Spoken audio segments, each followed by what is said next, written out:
Hello, everyone. Welcome to Everything Arsenal, and this is the latest transfer news. Today has been Nketiah meltdown day. Yeah, people have been melting down over the potential stay of Nketiah. We'll be talking about that. I'll say this as early as this.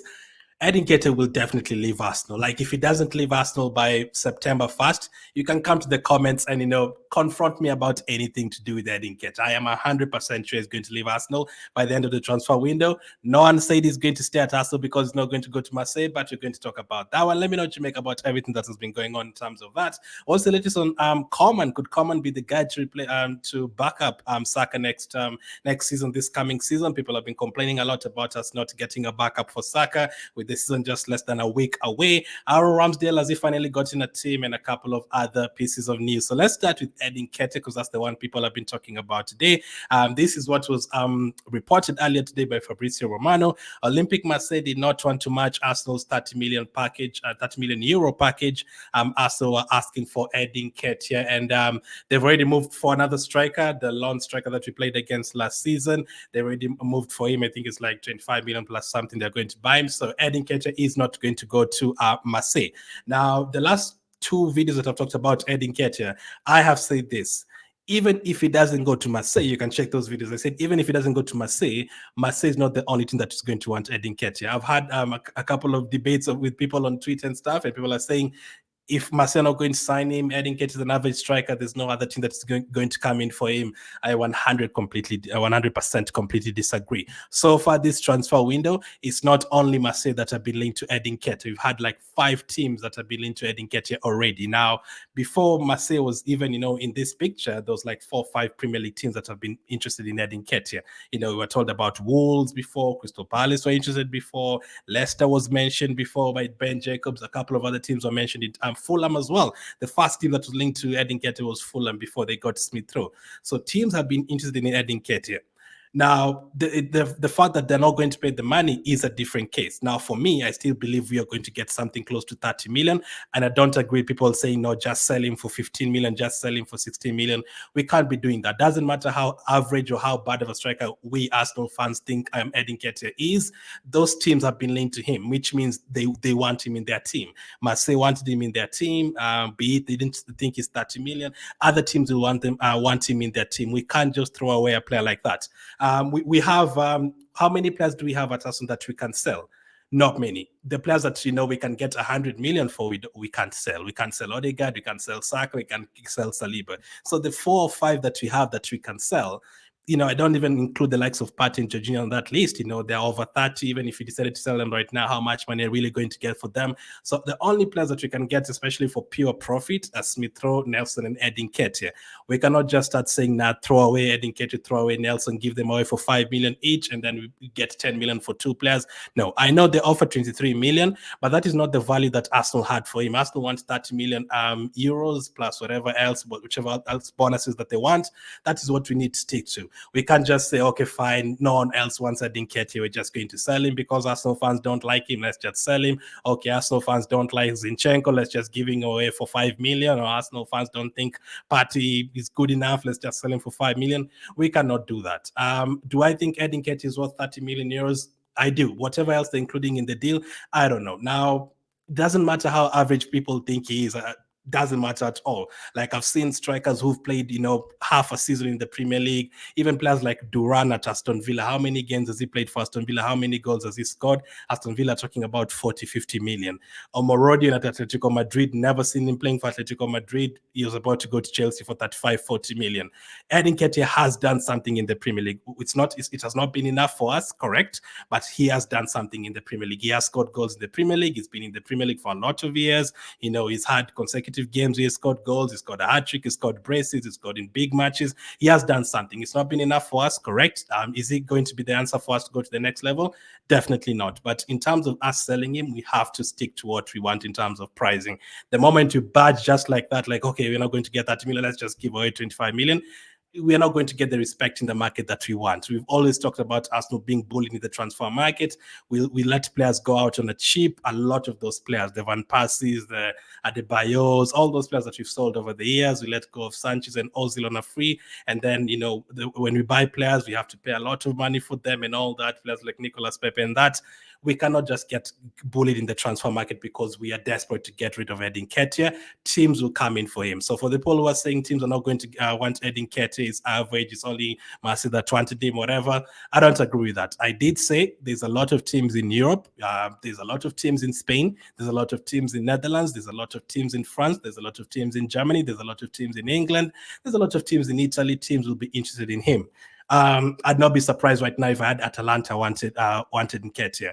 Tomorrow, I wouldn't be surprised if I hear, Sassuolo wanting Nketiah, or, a Getafe wanting Nketiah to replace Greenwood there, or Girona have just sold their striker to Roma. They want Edin Nketiah. And actually, the last 30 minutes before I recorded this came out. Bournemouth are being linked to, I think, Evan Nilsson, but this has been reported the last 30 minutes. Bournemouth are strongly interested in signing Edin Nketiah as a replacement for Dominic Solanke.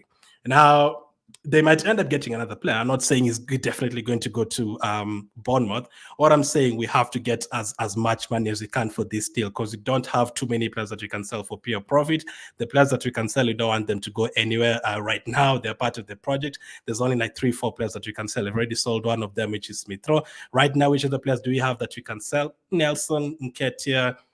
If some of you would argue Fabio Vieira, that's not really pure profit. If you sold Fabio Vieira today, it would be a loss because you bought him for 42 million. So in terms of profit, there's not too many players that we can sell. You can even have Nelson on that list, but how many teams have actually put the money on the table for Nelson? Not yet. No team has put the money on the table for Ramsdale. Not yet. So for Nketiah, there's money there.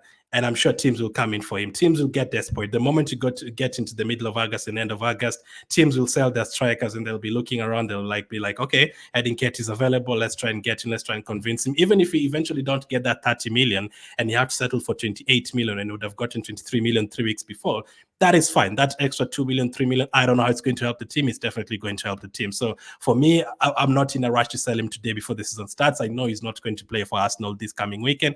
He didn't play in the last friendly that he played in the Emirates Cup. That definitely showed me that he's going to leave. Like, there's no chance of him staying. Even for his career, he knows there's no need of him staying at Arsenal because he's not going to play at all. So for me, I'm not worried at all. Teams are going to come in for him. However much Arsenal fans think he's an average player, that is fine. He's not the answer for Arsenal. That is correct. Do I want him to leave as well? Yes, I want him to leave. But do I want him to leave for 18, 17 million? No, even 23 million, that's less. I don't know what else was there included in the deal or whatever. Or I think they didn't want a sell-on clause and Arsenal wanted a sell-on clause. You cannot just throw away a player like that. Something has to be included there. If he gets sold in the future, we can get some money for him. So let's wait and see what happens with Edin Nketiah. But for me, no, let's wait for anywhere close to 30 million, not 23 million plus no sell-on clause, but plus no bonuses and no add-ons. I think that is what the deal was. I don't think they're including any add-ons, or they didn't want a sell-on clause and stuff. So I'm not a fan of that.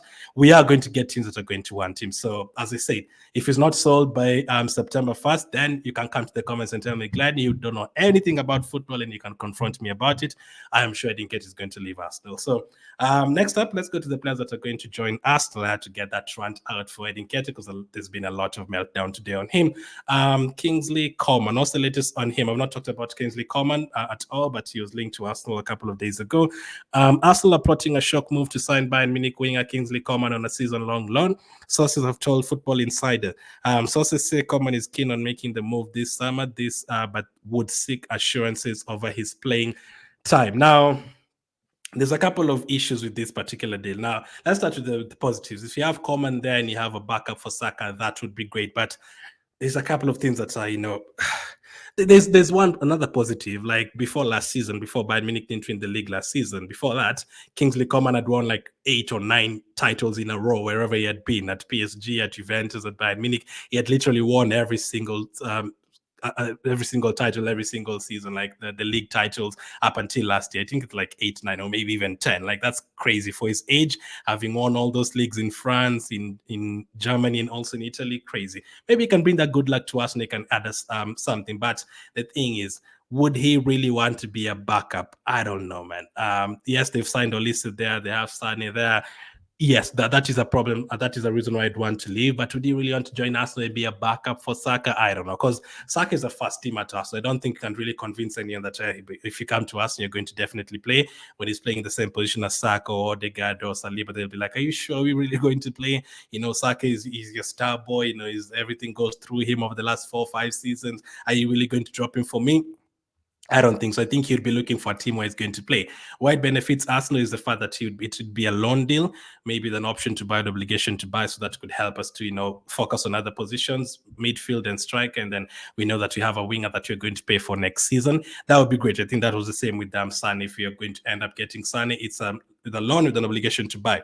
I think we're going to sign a midfielder and a striker. But for wing and goalkeeper, I'm not sure. Maybe you could get someone on a loan, like a David Dreyer, a loan deal, and then you sign them next season. I think you could see a deal like that. But the fact that he doesn't want to be a backup, it would be a problem. And then this is another problem as well. Neto has just joined Chelsea. The injury problems that we know about the injury problems. Let's see how he performs for Chelsea next season. But I just know within the first 5 games of the season, don't be surprised to hear that Neto is injured again.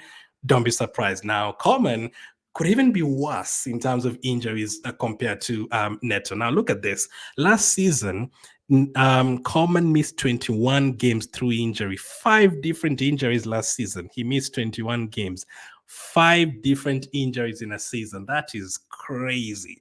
I don't even think Jesus, but maybe Tomiyasu usually has like 3 or 4. Partey usually has like 2 and then it disappears. Jesus, we know that knee injury maybe comes up 2 or 3 times a season. But 5 different injuries in a season, keeping up for 21 games, crazy. The previous season, he missed 8 games. That was that's a good season for him.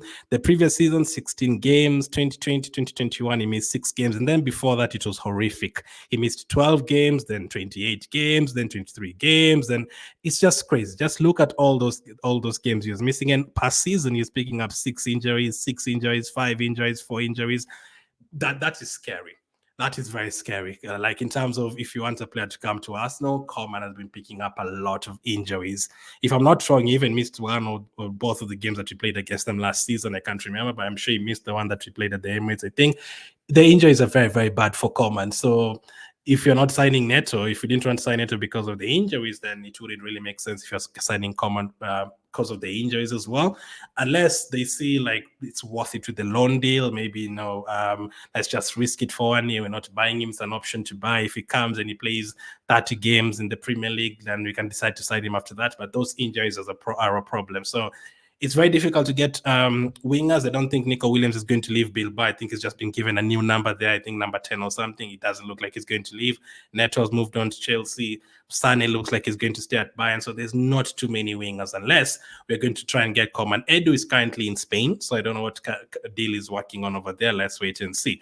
Aaron Ramsdale, will he end up leaving Arsenal or not? Now, this is the latest on him. Southampton are interested in Aaron Ramsdale deal on loan. Nothing advanced yet. Player could be open to move for 1 season to be playing regular football again. As things stand, Arsenal won't accept or consider a loan move. So Arsenal just want to sell him, no loan move at all. So this one is going to be difficult. Now, out of those players that we've been trying to sell, Ramsdale, Nketiah, Nelson, Ramsdale is the one I'm like, he could end up staying actually. I don't know if by the time we get to like 1 week before the transfer window closes, they'll have a talk with that and decide, listen, there's nothing that has come in for you. We're going to give you the cup games next season, maybe up until January, and then let's see what happens after that. I don't know if Ramsdale is going to be happy with that, but in terms of Arsenal getting the money that you want for Ramsdale, that is going to be difficult. And in fact, we've not really had any teams being linked to Ramsdale, and that is a worry. No team has even come in and said, okay, we have 15 million for him or something like that. Not at all. At the end of the season, I thought, Newcastle would be back for him, Southampton would want him, I thought Leicester would want him, maybe a Crystal Palace would come in for him, maybe a couple of teams abroad, but nothing at all. It's literally gone quiet with with Aaron Ramsdale, but Southampton are interested at the moment. Let's see if Arsenal are going to accept the loan deal. If it's under the obligation to buy, Arsenal might budge at the end of the transfer window. But that would be a difficult one. The Ramsdale one is a very, very difficult one. Let's see how this one develops. There's going to be a lot of deals for sure this month. We're already 12th of August. Just around over 2 weeks to go to the transfer window. The season is starting this weekend. 2 weeks to go to the close the transfer window, just over 2 weeks. It's going to be a lot of deals still need to happen in terms of signings and sales and all that. A lot has to happen. One player that has left Arsenal, just the last one, according to Fabrizio, details of Brooke Norton-Caffey deal between Genoa and Arsenal, 2 million euros fixed fee, 5-year contract for Brooke as Genoa beat clubs from Ligue 1, Bundesliga and UK to the signing. Arsenal have included a sell-on clause in the deal. Medical will be in 48 hours. So one of the youngsters has left Arsenal. That's Norton-Caffey. Not much money, but you've included the sell-on clause. Let's hope it's like, 15-20% sell-on clause there in case it becomes a great for Genoa and they sell him for 30 million. We can get, at least 5 million or something from that. Let's hope so. So that is the latest in terms of the Arsenal news. Norton-Caffey has left. A lot of deals these days are including the sell-on clause. Also, we're trying to include that in the Nketiah deal. I think that is also another thing that pushed away Marseille. Maybe they want in the next couple of years, if he scores a bunch of goals for them and they sell him for 50 million, they want the entire fee. But not happening. I also want a sell-on clause as well. That is being included in a lot of transfers these days. Now, there's a couple of players I haven't talked about, like Merino. As we say, they do is currently in Spain. I don't know if he's working on that. Let's see how that one goes. We're still expecting Merino to join us before the Premier League season starts. I've also had possible talks of, Tomiyasu potentially leaving us. So would you guys be willing to sell Tomiyasu? He just signed a new contract, but he's picked up another injury. I don't think teams are going to sign him with that particular injury at the moment. I would keep him for this season, but if this injuries continue throughout the season, then next season you have to look at different options. And then we've also been linked to the Dingra. We'll talk about it in a different video. If Coman doesn't happen, could you end up getting a Dingra from Brighton? Very, very exciting player. I watched him at AFCON. I watched him for Brighton. He won the AFCON for Cote d'Ivoire and he's been looking really, really good. But let's see how that develops. But yeah, there's been a lot of meltdown today, including myself on this video. But let me know what you make of all that. Thank you for watching, and I'll catch up with you guys.